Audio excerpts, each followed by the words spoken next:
Llaw ar y Llyw. Mae'r haf ar y gorwel a braf ydyw gweld cymaint o fwrlwm yng ngweithgareddau Merched y Wawr ar draws Cymru gyfan. Dwi'n ddiolchgar iawn i bawb ohonoch am yr holl gefnogaeth dwi wedi derbyn dros fy nghyfnod fel Llywydd Cenedlaethol y Mudiad. Mae'n anodd iawn credu mai hwn yw fy llaw ar y Llyw olaf, ac rwyf wedi mwynhau dod i adnabod cynifer o aelodau ar draws Cymru.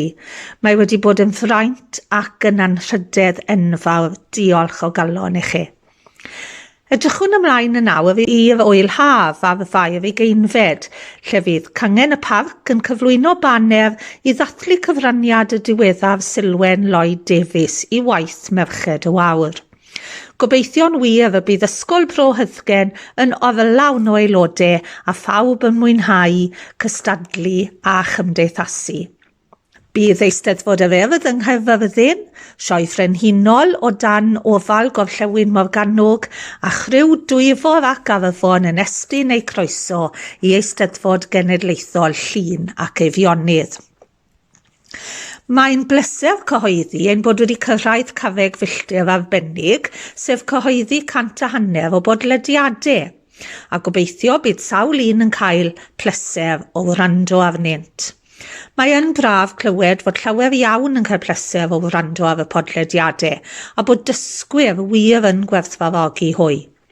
Hefyd, mae ein gwirfoddolwyr gwych yn dal i recordio nifer fawr o'r erthyglau ar gyfer llyfrau llafar Cymru, ac yn sicrhau bod y deillion a phobl anam ar ei golwg yn medru mwynhau y cynnwys. Mae'r ymateb wedi bod yn wych unwaith eto i raglen weithgareddau rhithiol, gyda sawl digwyddiad gan gynnwys gweld ein gwau, dathlu diwrnod cenedlaethol y llyfr yng nghwmni Nain a Gwyres, sef Margaret Brychini a Sioned Erin Hughes, 2 sesiwn ar ddiwrnod rhyngwladol y merched, Meinir Pierce Jones a Cassia William, Rhianwen Roberts, Merched Anweledig De Affrica ac Asia. Doreen Martin yn coginio ar gyfer y Pasg ac yna Megan Llun, siop ddillad newydd am danat yn y Bala. Mae fy mhrosiect fel Llywydd Cerdded Cerdd a Chynefin yn parhau yn boblogaidd iawn, a diolch yn fawr iawn i bawb sydd wedi cyd-gerdded ar hyd llwybrau niferus a godidog Cymru. Diolch hefyd i bawb wnaeth fynychu cyniawe a Llywydd. Braf iawn ydyw gweld y gweithgaredd cymunedol yn fyflymus o brysur a chynnydd sylweddol yn ein haelodaeth eleni.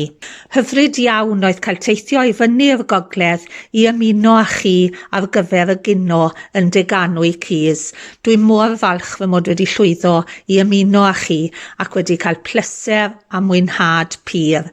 Diolch. Edrych ymlaen felly ar gyfer cino Llywydd y De yma ger llaw adref yn Nant y Ffin.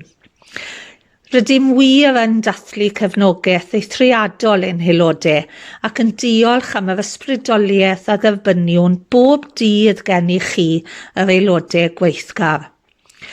Diolch felly bob un ohonoch am gyd-gerdded ar hyd y daith gyda fi.